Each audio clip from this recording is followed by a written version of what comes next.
ရပြန်လာရင်တော့ဘာလေးပြီးလိုက်ရမလို့နဲ့အမေကဘာပေးမှာတော့အမေကတော့မြစ်တာလက်ဆောင်အမေကတာဝန်ကြီးသွားယူကျတို့လည်းပဲကြံတော့တာ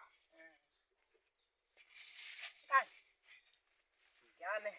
မင်းကဝယ်တာ1000ပေးရတယ်ဒီတစ်ထုပ်အကုန်လုံးမှာ1500 1500ဟိုသူက85ကျပ်သားရှိတယ်လေ85ကျပ်သားဆိုတော့စိတ်သားကို1000ဟို900တဲ့900မဟုတ်ဘူးစိတ်သားကို800800ဆိုတော့မကြီးတဲ့1000နဲ့ပြီးတော့တဲ့ကျတို့နတ်သားတဲ့နတ်ကျတို့မရှာတတ်ခင်ကမေကဟိုခေါင်းသပင်အောင်ဖြတ်ပြီးတော့ရောင်းကြွေးတာအခုကျတော့ဒီလောက်တော့ကြွေးရမှာပေါ့ဒါတွေပြန်ရောင်းမှာပြန်ရောင်းမှာမတည့်ဘူးရမှာ1000 2000 3000 4000ရမှာကြားလားကြိုးပြောကြားလားအမေပြောကျတို့ငယ်ငယ်တော့ခေါင်းသပင်အောင်ဖြတ်ပြီးတော့ရောင်းကြွေးတာဆိုတော့လို့အခုကျတော့ကျတို့အလဲဖြစ်သွားပြီလို့ဒီလောက်တော့ကြွေးရမှာပေါ့လို့ပြောင်းပြစည်းလေးဝယ်လာညာလာပေါ့ငါသားရဲ့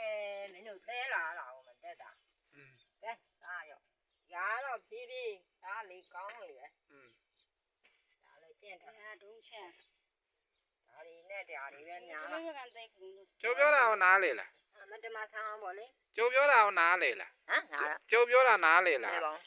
နောက်ပေးမယ်နေမဲ့ကျတို့ငယ်ငယ်တော့ခေါင်းသပင်အောင်ဖြတ်ပြီးတော့ရောင်းကြွေးထားတာဟုတ်လို့ကျတို့အလဲရောက်နေပြီဒီလောက်တော့ကြွေးရမှာပေါ့လို့မင်းတို့လည်းရောင်နေတော့ငါသားကျွေးနိုင်တဲ့ဘဝရလို့ပေါ့မကျွေးနိုင်တဲ့ဘဝရဘယ်နဲ့လောက်မလို့ဟုတ်တာပေါ့ကျွေးနိုင်တဲ့ဘဝရနေလို့တဲ့ငါသားလေးကဲလောက်ကြထမင်းစားအောင်လောက်ကြလေအမေစားပြီလားဘယ်စားအမေစားပြီလားစားပြီပြီလေမင်းတို့မြောင်းရင်နာမလားဘူးဘုတ်တယ်ဒီလိုကြောင်းကပြောင်းလာခေါ်ကဲနားလေးတို့တော့ဟိုနောက်နောက်ကရှိမဲ့အမားရဲ့ပြောင်းနဲ့ထမင်းလေးထိုင်ထားလိုက်လာ